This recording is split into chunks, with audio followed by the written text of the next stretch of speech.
Boa tarde, ouvintes. Estamos reiniciando os nossos programas aos domingos, agora um pouco mais cedo, às 4 horas da tarde. E hoje eu tenho a honra de ter ao meu lado o professor Mário Sérgio Cortella, um dos maiores, se não o maior filósofo que nós temos. Pelo menos o mais pesado. E vivos, né? Dos vivos. E vai ser uma honra, nós vamos bater um papo a respeito de emoções e sentimentos. Eu falarei um pouco sobre os aspectos da medicina chinesa a respeito, e ele gentilmente irá falar sobre os aspectos filosóficos dos sentimentos e das emoções. Então, Dr. Mário, só para localizar assim, o nosso assunto no tempo e no espaço, dentro da medicina chinesa,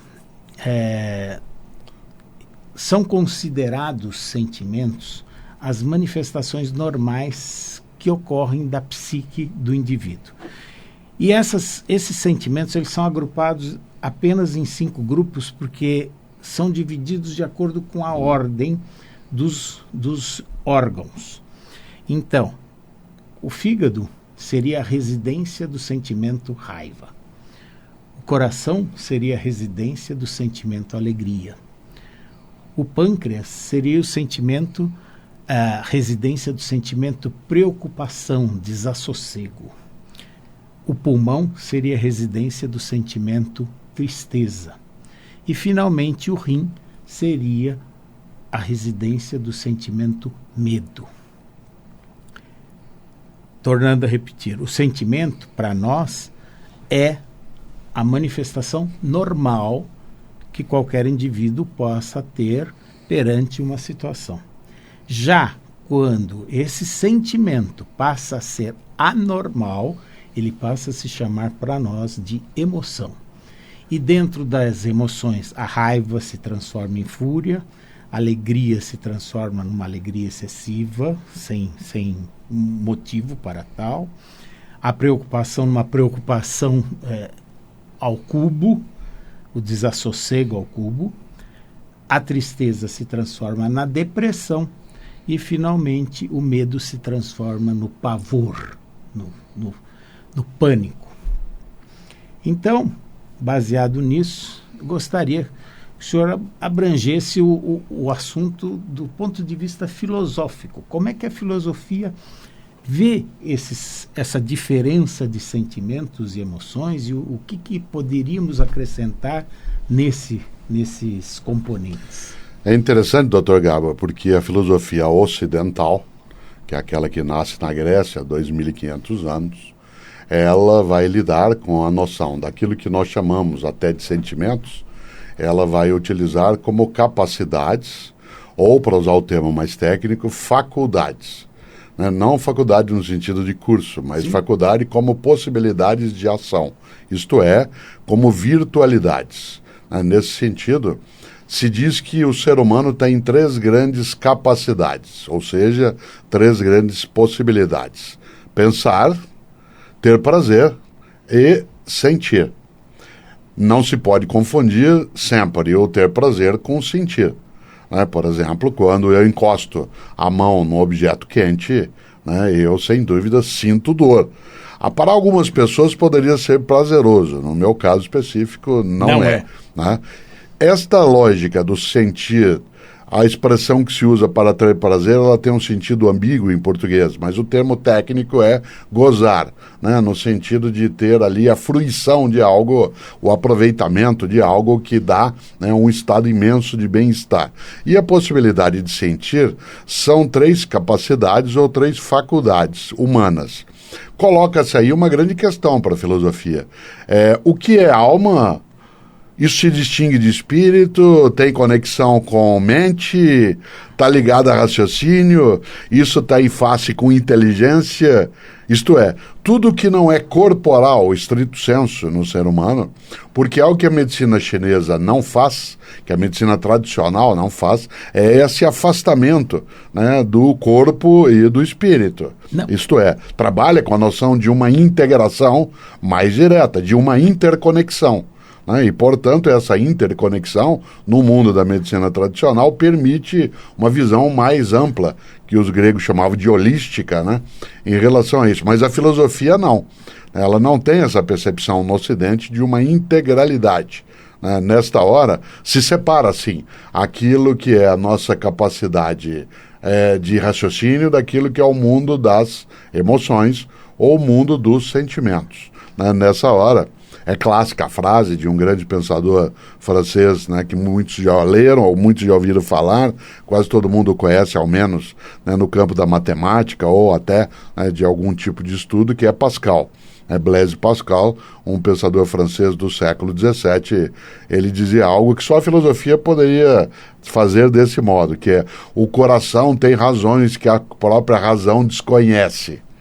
O coração, isso, clássica, o coração tem razões que a própria razão desconhece. Ao falar de coração, ele está usando uma concepção na filosofia de que as razões no coração, entendido aí como a mente psíquica, elas são emoções. E por isso elas são menos controláveis, elas são menos domáveis. Daí há uma oposição, e aí eu concluo, uma oposição que de fato é muito difícil de lidar, né, nos tempos atuais, entre razão e emoção. Isto é, uma pessoa será mais centrada, ela será muito mais equilibrada, se ela não admitir que as emoções elas ultrapassem a sua razão. Né? E nesse sentido, nem sempre, né, o mundo do pensamento vai admitir essa ideia, porque se faria de fato uma cisão, né, que a gente tem como referência, para quem gosta de filosofia, num pensador que é contemporâneo do Blaise Pascal, que é o Descartes. Porque o René Descartes fará essa cisão. Grande matemático, grande músico, alguém que criou coisas como a noção de X e Y por uma sentença matemática. Quase todo mundo que chegou a estudar, como nós tivemos a ocasião, o ensino médio, estudamos plano cartesiano, coordenadas e abscissas, mas Descartes, ele não é casualmente o autor de uma frase que diz penso, logo existo, que parece óbvia, não é. Porque ao dizer penso, logo existo, isto é, porque eu penso, isso é sinal de que eu existo, ele quer dizer que o pensamento é o fundamento da vida. Eu só tenho certeza de que eu existo porque eu penso. Ele nunca escreveria, Descartes, sinto, logo existo, me emociono, logo existo. E fazer essas conexões que o senhor fazia, né, em relação aos nossos órgãos, aquilo que em nós é o que mantém a nossa estrutura, né, vital, muito difícil que a filosofia fizesse esse passo, exceto num ponto: localizar nossos humores, que é um tema antigo da filosofia e da medicina há 2.600 anos, nossos humores, nossos fluidos corpóreos, localizá-los sim em alguns órgãos, especialmente no fígado e na bile, né, colocada ali. Exatamente. Como fonte, né, de todo o desespero. Né? Nessa hora, uma das coisas boas, quando a gente faz esses dois passos, né, do mundo da, né, ciência, do conhecimento tradicional, né, do Oriente e aquilo que o Ocidente carrega, nós temos clareza daquilo que dizia Milor Fernandes. Né? O senhor conheceu de leitura, um homem que morreu, infelizmente, no ano de 2012, escreveu no Pasquim, no Cruzeiro, criou personagens maravilhosos. Ele inventou na revista uma personagem chamada Van Gogh, né? Brincando com Van Gogh, mas ele tem uma frase para a gente não esquecer. E isso vale todas as vezes que a gente, num programa, numa reflexão, ouve, ele dizia: se você não tem dúvidas, é porque está mal informado.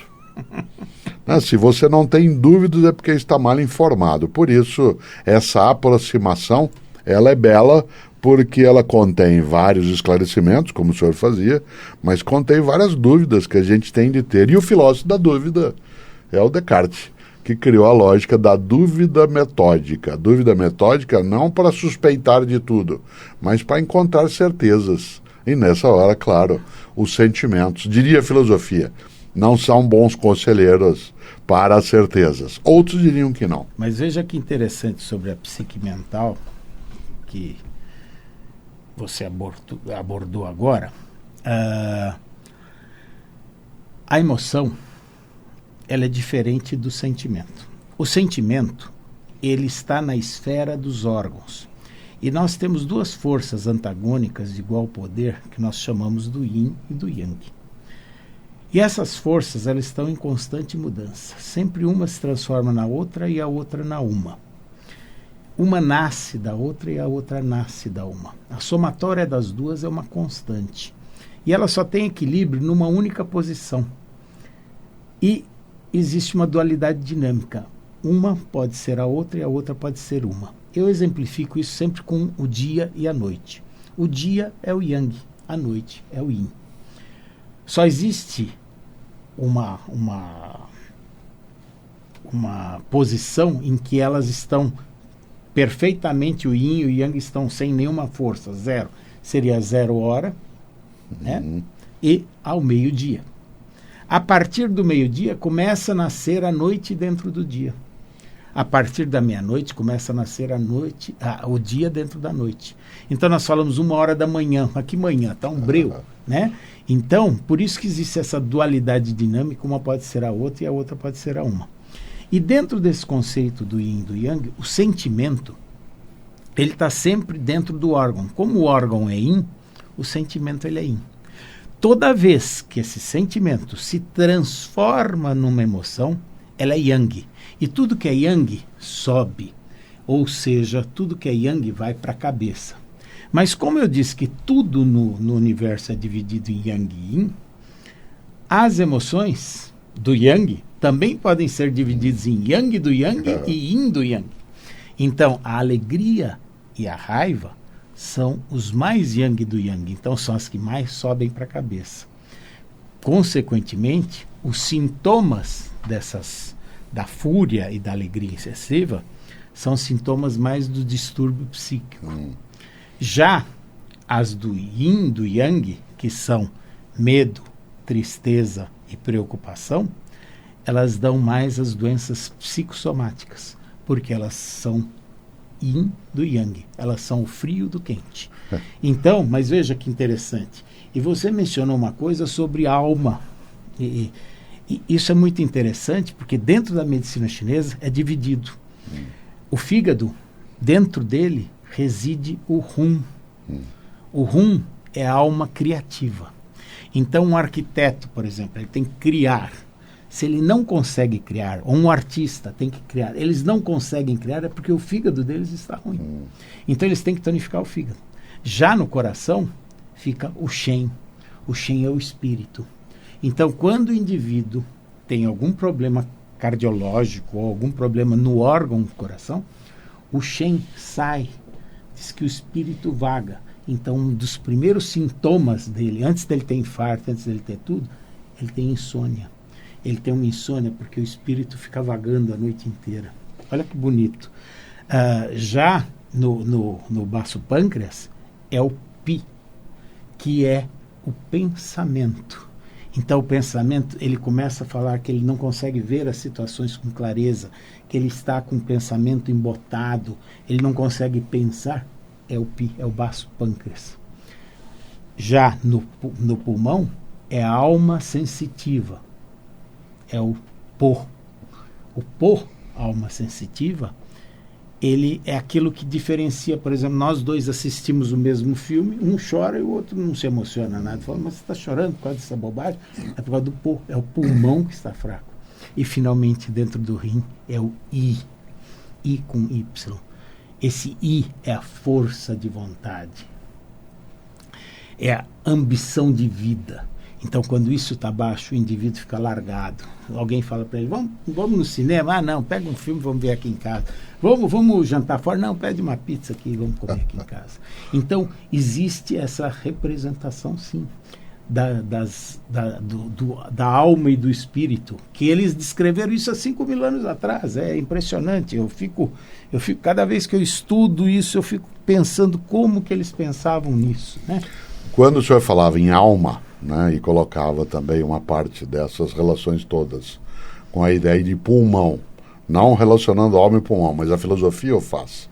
Porque a palavra alma, no nosso idioma, no português, veio do latim anima, mas anima é uma tradução latina de um termo do grego antigo, que é pneuma, que significa ar.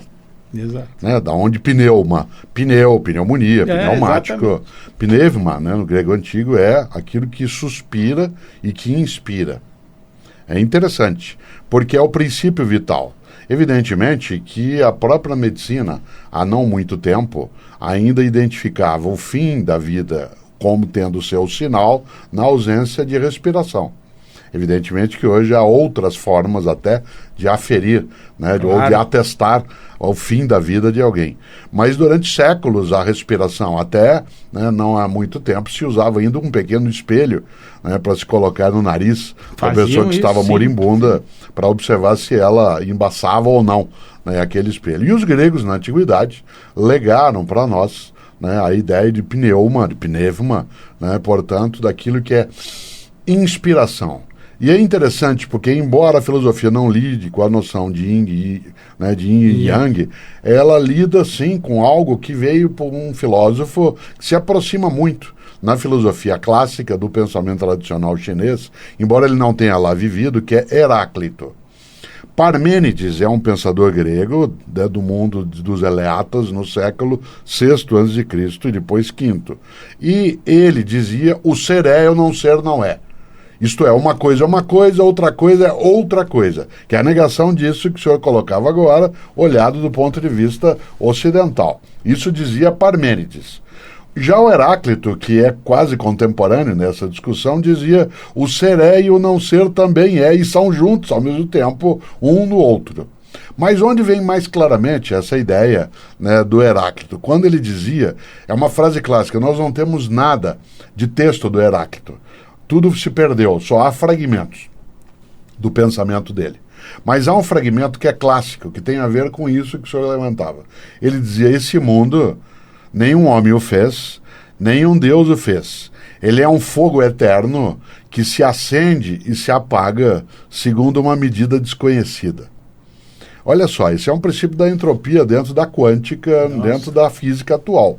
Nós estamos falando de algo há 2.500 anos. De novo, esse mundo, nenhum homem o fez, nenhum Deus o fez. Ele é um fogo eterno que se acende e se apaga segundo uma medida. E aí vem algo que é mesmo uma questão da minha parte, né? A gente identifica muito na capacidade, na existência humana, aquilo que vocês médicos também, inclusive na medicina ocidental, nós chamamos de movimento sistólico e diastólico. Tudo é. Né? Sístole e diástole. Nossa prática sexual, ela é sistólica, né? E ela é diastólica. Isto é, ela tem a sua sístole no momento do seu encolhimento e sua diástole na sua expansão. Exato. Nosso pulmão é sistólico e diastólico, nosso coração é sistólico e diastólico, e a física quântica atual diz que o nosso universo também é sistólico e diastólico, porque ele partiu de um único ponto altamente adensado, né, há bilhões de anos, e ele está em expansão reduzida, e ele vai encolher novamente. E aí, adeus nós, né? Mas daqui a 5 bilhões... Talvez a gente tenha alguma dificuldade de estar lá, embora a gente tenha o desejo de estar lá. E essa é uma emoção muito interessante no ser humano, porque toda medicina, oriental ou não, ela busca preservar a vida, e há uma questão: preservá-la para quê, se ela é finita?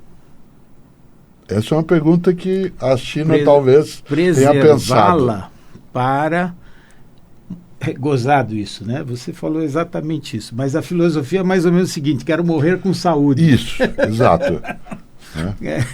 É deixar um cadáver saudável. Aquele que fala assim: eu quero acordar morto.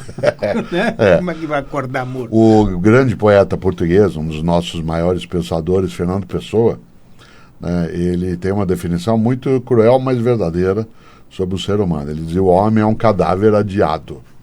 O ser humano é um cadáver adiado. No entanto, quando a gente ouve tudo que o senhor fala, que é a perspectiva de que enquanto cadáver não somos, que a nossa inteireza de vida, que ela não seja banal, degradada, e, portanto, a noção de uma saúde, né, isto é, de uma integração vital, ela passa, né, por essas forças do yin e do yang, como sendo identificáveis por alguém que é leigo, como eu, ou o fato, por exemplo, de eu ter a possibilidade de ser cuidado por Dr. Gabor, permite que eu ou por qualquer outro profissional que tenha essa condição, que eu mantenha mais, né, essa vitalidade? Na realidade, nós lidamos com energia. O que é energia? Energia é a essência que realiza o movimento, a sua transformação. Enfim, é o que gera e origina a vida. Nós conhecemos a energia, do ponto de vista da física, química, energia elétrica, energia química, energia iônica, energia gravitacional, energia de diversas formas. Na realidade, todas essas energias geram movimentos para seres não vivos. Nós, os seres vivos, nós precisamos de uma outra energia. Essa energia, essa essência, ela consegue, por exemplo, quebrar aquelas moléculas que nós temos de carboidratos, lípides, proteínas. Essa união dessas moléculas vão formar o tecido. O tecido vão formar a célula vai formar o tecido vai formar o órgão e vai ter o corpo humano inteiro. E esse corpo humano vai ter as suas funções através dessa energia. Existe uma quantificação correta para energia. Energia para mais é doença. Energia para menos é doença. Ela tem que ter uma quantificação correta. É muito interessante, porque às vezes você fala para a pessoa, nossa, você está com muita energia. Quando ela acha que, nossa, é o Hulk. Não, é horrível. Porque ela começa a não ficar, ela não consegue ficar quieta na cama, não consegue ficar quieta no sofá, não consegue ficar quieta... Ela não tem sossego, é um desassossego geral. Então, a energia, o ser é um biopsicossocial espiritual indivisível. E hoje nós estamos dando muita atenção a essa parte espiritual. Eu acho, não é religiosidade, mas sim a parte espiritual. E isso é muito importante, o ser visto como um todo. Então, quando a gente fala de vida eterna, não é vida eterna. Na realidade, um dia nós sabemos que essa vida irá acabar. Mas nós estamos chegando, segundo alguns cientistas que eu tenho visto, nós estamos chegando numa condição em que o ser humano vai viver facilmente até 200 anos, porque nós temos até 200 anos de vida energética. Mas, por exemplo, uma cirurgia tira 5 anos de vida energética. Os tropeços que nós damos na vida, nós perdemos vida energética. Então já gastei boa parte dessa minha reserva técnica. Todos nós gastamos. Então, o que a gente quer? A gente não quer é ficar de fralda, babando, alheio a tudo que está acontecendo. Essa é a finalidade. Outro dia me perguntavam, doutor Gabi, se eu queria viver bastante. E eu disse que sim, desde que os outros também vivessem ao mesmo tempo. Porque ficar isolado, ficar solitário numa vida extensa, imagina pessoas que têm mais idade, né, e que acabam perdendo suas referências em relação ao local onde moram, o bairro onde caminham, as pessoas que com ela estavam, isso não é uma vantagem, né, porque é uma vida solitária. Né? Acho que, nesse sentido, a possibilidade de ter esse modo, para usar uma linguagem científica, de extensão dos nossos telômeros, né, em que a nossa marcação de possibilidade de vida ela seja maior até os 200 anos do nosso modo de carga energética, isto é, a nossa bateria, né, ela resiste 200 anos em princípio, só para mim, só seria gostoso, bom, seria um bom sentimento se ele fosse partilhado. Né? Se fosse só eu, agradeço ao Criador, às criaturas, às fontes de vida, a tudo que emana a existência, mas quero ir junto. Doutor Mário, eu quero agradecer a sua presença. Nós vamos continuar esse papo adiante agora no próximo programa, mas agora nós temos que encerrar. Um bom domingo a todos vocês, espero que tenham aproveitado. Nós vamos continuar esse papo no domingo que vem, tá bom? Muito obrigado a todos. Muito obrigado ao professor Mário Sérgio Cortella. Um abraço a todos.